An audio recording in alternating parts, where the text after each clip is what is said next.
Welcome to the Daily Intelligence Brief from IntelStor for the 21st of March 2025.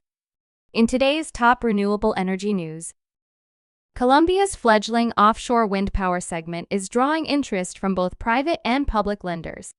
Possible financiers for projects include commercial lenders, national development banks, and multilateral institutions such as the World Bank.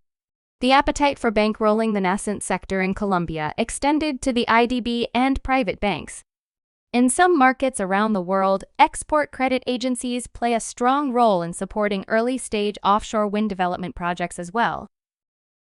Egypt has finalized its strategy to increase the share of renewable energy to 42% by 2030.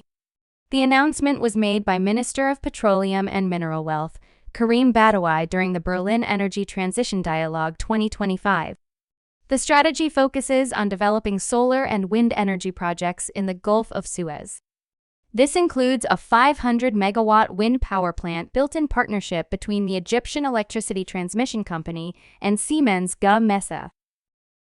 In a significant move towards modernizing its renewable energy infrastructure, the Tamil Nadu Electricity Board in India has decided to decommission old wind turbines across the state and replace them with hybrid wind-solar power plants.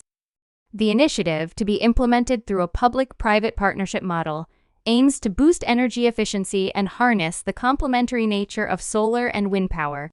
The wind turbines, which are slated for removal, were installed between 1986 and 1993, but they have seen a sharp decline in efficiency due to aging technology and component wear.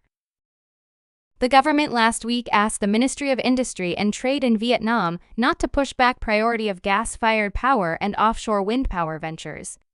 Under the new decree, which sets forth new detailed provisions under the law on electricity concerning the development of renewable energy, foreign investors will be allowed to own up to 95% of an offshore wind power project in Vietnam.